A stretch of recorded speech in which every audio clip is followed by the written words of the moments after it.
Emmanuel Manny Pacquiao looked out the car window as the familiar streets of General Santos City passed by in a blur of colors and memories. After years of living between mansions in Manila and international residences, the world boxing champion felt a strange mixture of nostalgia and discomfort, returning to the city where it all began. He was in the Philippines for a series of charity commitments, but had reserved this specific day for something personal, something he had been postponing for a long time. Modern buildings soon gave way to simpler structures, narrower streets, where children played basketball on makeshift hoops and street vendors announced their products. The driver followed instructions received earlier, entering a district that Manny hadn't visited in almost 2 decades, since before his meteoric rise in the world of professional boxing. The scars of poverty remained visible on every corner, constantly reminding him of where he came from and how much his life had changed. The vehicle finally stopped in front of a small community gym, painted in faded colors with a simple sign that said, Bagong Bayan Sports Center. Manny felt his heart race as he recognized the place, although it was very different from his memories. There, in that modest space, a hungry young boy had thrown his first punches at an improvised sandbag under the guidance of a man who believed in him when no one else did. Before getting out of the car, Manny checked if he was dressed appropriately discreetly. Jeans, simple t-shirt and cap pulled over his eyes. He didn't want to draw attention, not today. His security team maintained a respectful distance, instructed to intervene only if absolutely necessary. This journey was personal, a search for Teodoro Doro Mahina, the first trainer who saw potential in a skeletal 12-year-old boy and taught him not only to fight, but to believe in himself.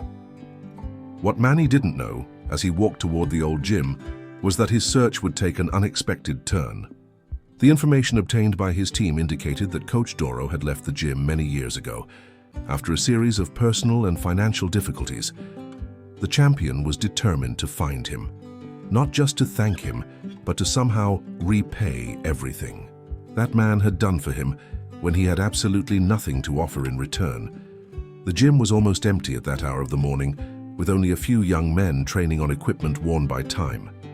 Manny walked slowly through the space, touching the ropes of the ring with reverence, as if he could extract from them the memories of his first fights. An elderly man with graying hair and curved posture was carefully observing a skinny boy hitting a punching bag, and for a brief moment Manny thought he had found who he was looking for. He approached cautiously, but soon realized it wasn't Coach Doro, but another veteran of local boxing. The man, however, recognized Manny immediately, his eyes widening in surprise before making a small respectful bow. They spoke briefly, with Manny asking about the whereabouts of his former mentor. The old trainer's expression changed, becoming somber as he reported what he knew. After a serious injury and health problems, Doro had lost everything, including his small house, and rumors said he now lived in an improvised shelter near the port. The news hit Manny like a direct punch to the stomach. He thanked him for the information and quickly left, determined to continue his search. As he walked back to the car, memories flooded his mind.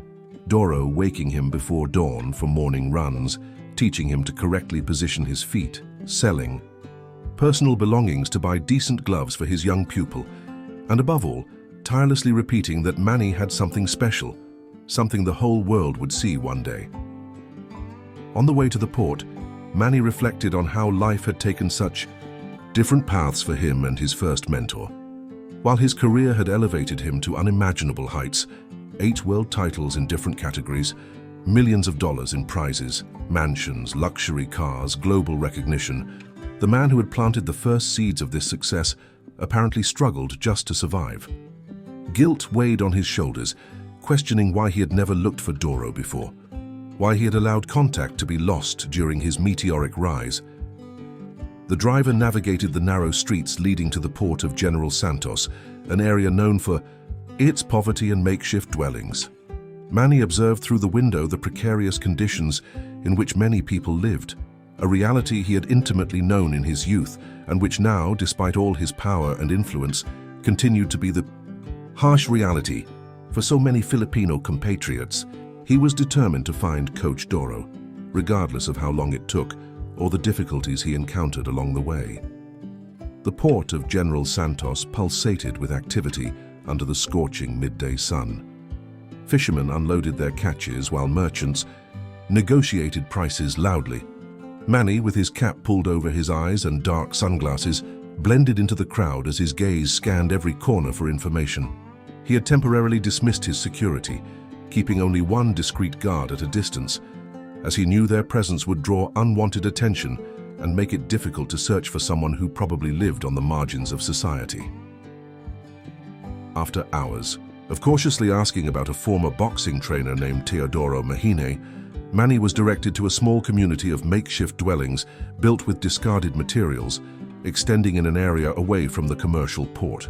The contrast between his current life and that scene of extreme poverty made his stomach turn, bringing vivid memories of his own childhood when he sold cigarettes on the streets to help his family survive and dreamed of a different future. Each step among the improvised dwellings attracted curious glances from barefoot children and adults, exhausted from hard work. An elderly lady, noticing his search, approached with slow steps and told him about a man who matched Doro's description, who lived alone in a small structure near the beach, away from the others. According to her, he was a reserved man who rarely talked about his past, but who occasionally trained local children in boxing techniques, using patched gloves and improvised bags made of fabric and sand. With a racing heart and a lump in his throat, Manny followed in the indicated direction, advancing along a narrow path between bushes and rocks until he spotted a small cabin made of wood and corrugated metal. It was a simple structure, smaller than many of the closets in his residences, with an improvised door and a small window covered with plastic.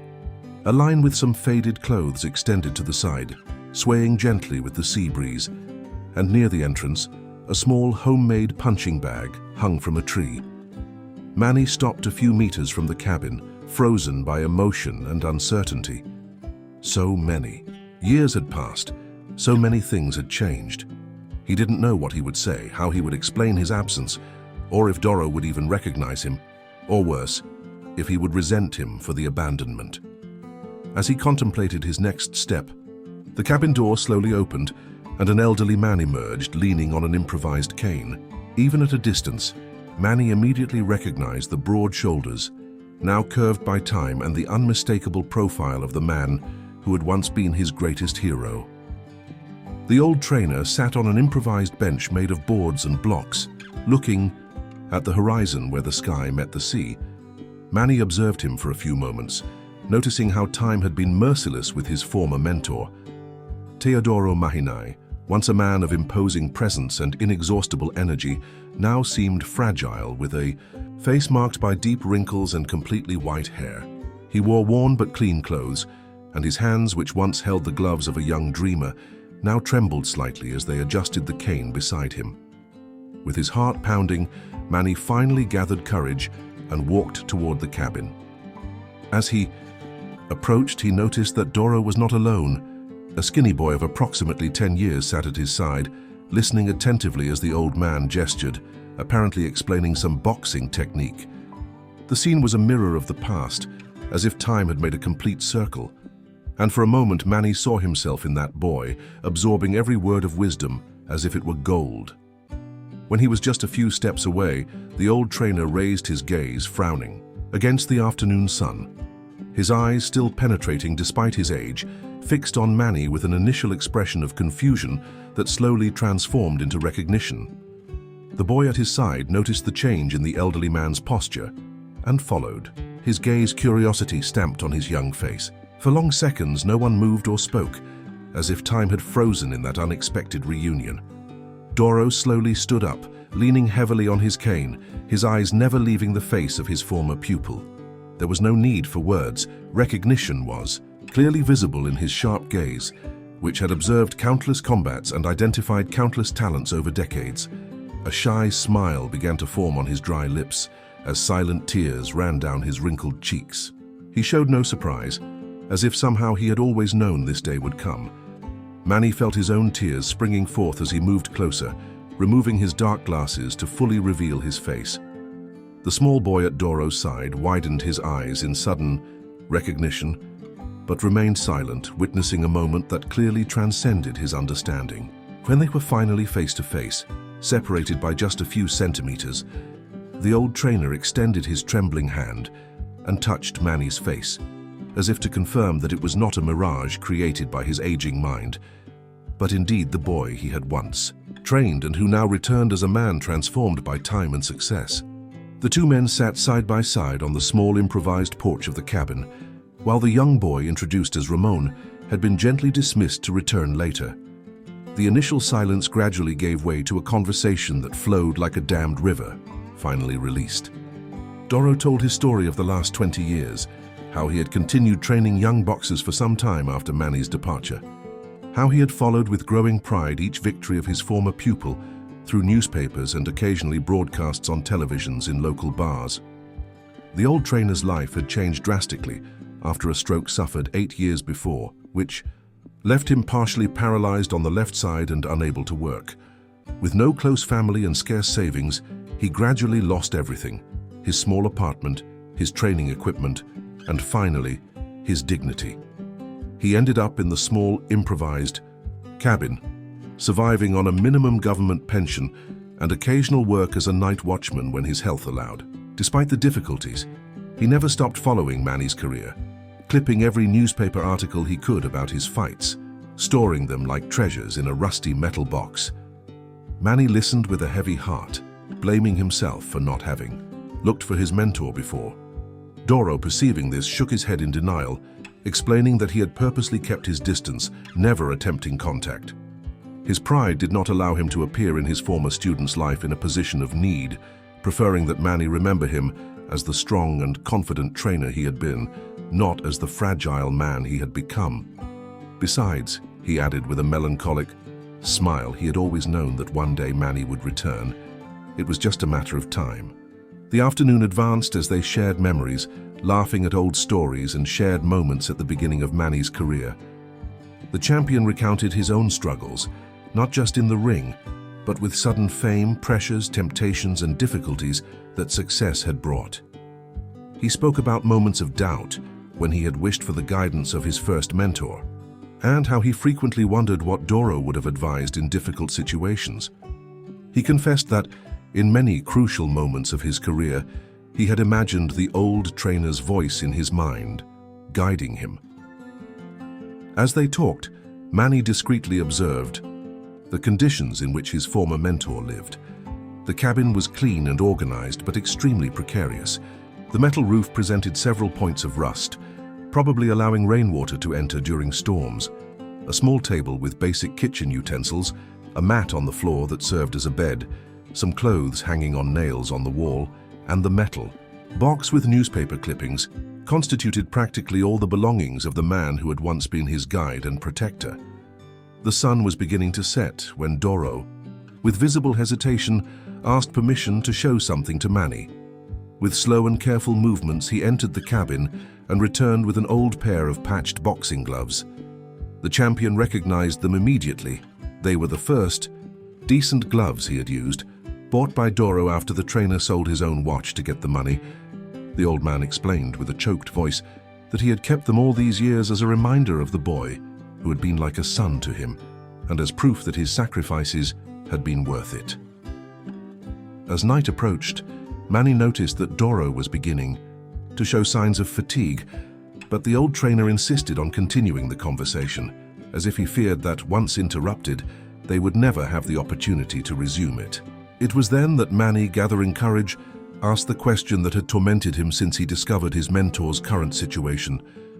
Why had Doro never tried to contact him during all these years, especially after falling ill and facing such severe financial difficulties? The answer came after a long silence, during which the old man seemed to carefully weigh his words. Teodoro explained that, in truth, he had tried to make contact once, approximately 6 years ago, when his situation had become desperate after the stroke.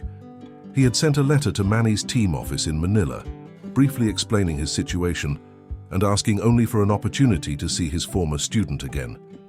The letter, however, had never reached Manny's hands.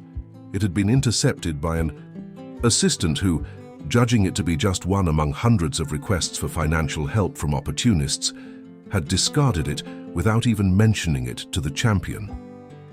Manny felt a wave of anger and frustration upon hearing this, thinking of how many years could have been different if that letter had reached him. Doro, however, showed no resentment. With the wisdom acquired over decades, he explained that he understood the circumstances. A celebrity of Manny's caliber naturally attracted numerous requests for help, both legitimate and fraudulent, and it was impossible to attend to all.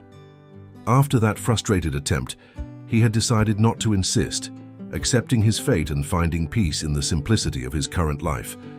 As they talked, Manny discovered more surprising details about his former mentor's life. Despite financial difficulties, Doro continued to train local children for free, transmitting knowledge not just about boxing, but about discipline, respect, and perseverance. Ramon, the boy who had been with him earlier, was the son of a local fish seller and demonstrated a natural talent for the sport. Other boys and girls from the community also received guidance from the old trainer, who had transformed his small space by the sea into an improvised community center for young people who otherwise might be exposed to negative influences on the streets. What impressed Manny most, however, was discovering that Doro, even in his precarious condition, frequently shared his scarce food with families in the community who were even more in need. He used part of his small pension to buy school supplies for children whose parents could not afford such expenses. He had organized a small book lending system with donated volumes, encouraging reading among the young boxers, something he had always valued even in his days as a professional trainer. As the sky became completely dark and stars began to dot the firmament, Manny understood ever more clearly the magnitude of the man sitting beside him. Teodoro Mahinai was not just the trainer who had taught him the fundamentals of boxing.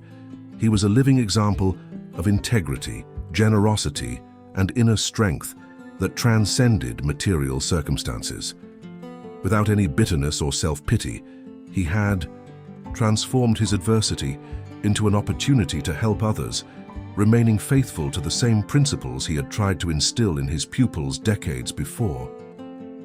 The night advanced as Manny and Doro continued talking under the weak light of a battery-powered lamp. The old trainer had insisted on preparing a simple tea with local herbs, served in chipped but impeccably clean mugs. The sea breeze brought the characteristic smell of the ocean, creating an almost magical atmosphere around the small cabin. Manny had sent a message to his security team, informing them that he would spend the night there and return only the following morning, a decision that would certainly cause apprehension among his advisors, but that for him was absolutely necessary. As he watched his former mentor prepare an extra simple mat so he could spend the night, Manny reflected on the absurd contrast between their realities. In a few hours, he would have been scheduled to sleep in a presidential suite of a 5-star hotel, with Egyptian cotton sheets and goose-down pillows. Here, he would share the hard floor of a cabin with walls that barely protected from the wind, sleeping on a thin mat that would do little to cushion the contact with the irregular ground. And yet, there was a peace in that simple space that frequently escaped him in his luxurious accommodations. The conversation became more philosophical as the night advanced. Doro spoke about the lessons life had taught him, about how losing everything materially had made him value what really mattered. He spoke passionately about his current young pupils, especially Ramon, in whom he saw extraordinary potential, not just as an athlete, but as a human being. He explained how, after his stroke, he had found a new purpose in serving that small community, and how this brought him a satisfaction that no title or professional recognition had ever provided. Manny listened attentively, recognizing in the old trainer's words echoes of his own recent reflections. Despite all his success, fame, and wealth, he frequently questioned himself about the true meaning of his life and career. The victories in the ring, the mansions, luxury cars, and generous bank accounts did not fill a void that he occasionally felt, especially in moments of solitude. He shared these doubts with Doro, who listened without judgment, occasionally nodding as if he perfectly understood what many would consider a rich person's problem. When they finally lay down to rest, Manny remained awake for a long time, looking through a small opening in the roof at the stars that shone intensely in the Filipino sky. His mind bubbled with contradictory thoughts and emotions: guilt for having lost contact with such an important man in his life, gratitude for finally having found him again, and a growing determination not just to financially help his former mentor, but somehow to reincorporate him into his life in a meaningful and lasting way. Before finally falling asleep, he made a decision that he knew would change not just Doro's life but his own as well. It would not be just about money or material comfort. It would be about restoring a vital connection that success and time had temporarily interrupted. It would be about properly honoring the man who had believed in him when no one else had, and who continued to live the same values he had tried to teach him, even in the most adverse circumstances. Dawn in the Philippines brought with it a golden light that filtered through the cracks of the cabin, awakening Manny from a surprisingly deep and invigorating sleep. He found Doro already awake, moving slowly but with purpose, as he prepared a simple coffee on a small fire outside. The old trainer seemed more energetic this morning, as if the reunion had somehow rekindled a flame long diminished within him. He invited Manny to sit and share the coffee, served in one of the same chipped mugs from the night before.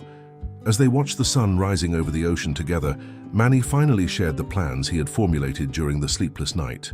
First, he would buy a suitable house for Doro in a safe and comfortable area of General Santos, completely furnished and adapted for his mobility needs. Second, he would ensure that the old trainer received the best medical treatment available for his condition, including regular physical therapy and any necessary medication. Third, he would establish a lifetime pension that would allow Doro to live comfortably for the rest of his days, without ever needing to worry about basic necessities again. But the fourth and most important element of his plan went beyond the financial aspect. Manny explained that he was considering establishing a boxing training center in General Santos, specifically aimed at young people from underprivileged communities, and he wanted Doro to be the honorary director of the project.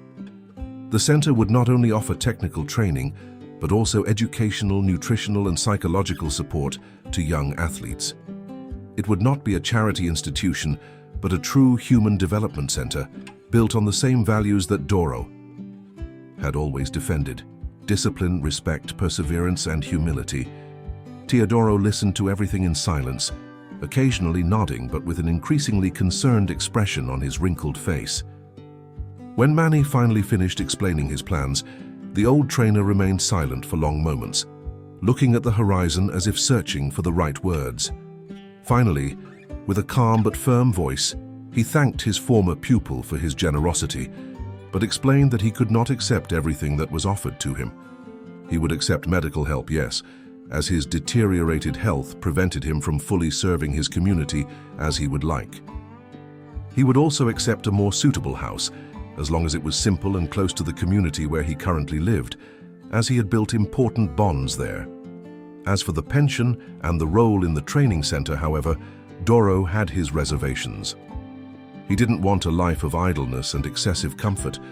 His happiness came from daily work with local children, from the simplicity of his routine, from the small victories he regularly witnessed in his adoptive community.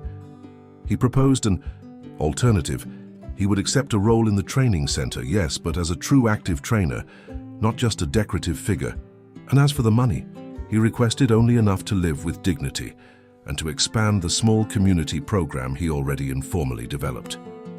Manny was initially surprised by the response, but soon a smile of understanding and admiration spread across his face. His old mentor had not changed. He continued to be the man of integrity and dedication he had known in his youth, someone for whom character and life purpose mattered much more than material possessions or status. He agreed to Doro's conditions, promising to respect his wishes while still ensuring he would never again experience avoidable needs or difficulties. Before departing, Manny asked one last favor of his former trainer. He would like to get to know young Ramon and the other boys and girls who trained under his guidance better. He wanted to see them in action, perhaps offer some tips, and mainly share his own story as inspiration. Doro enthusiastically agreed, and in the following hours, the small area in front of the cabin transformed into an improvised training ring, where one of the greatest boxers in history interacted with amazed children who could hardly believe the opportunity they were having. As he watched Doro patiently correcting one of the boys' posture, exactly as he had done with him decades before, Manny felt a profound sensation that the circle had finally been completed. In that moment, he understood that his mentor's true legacy was not just in what he had taught him about boxing, but in the example of humanity, generosity, and integrity he had demonstrated throughout his entire life. And now, it was his turn to pass on not just techniques and strategies, but the fundamental values that had shaped his own journey from a hungry boy from General Santos to the top of the boxing world. If you like this story, leave a like and subscribe to our channel so you don't miss the next stories.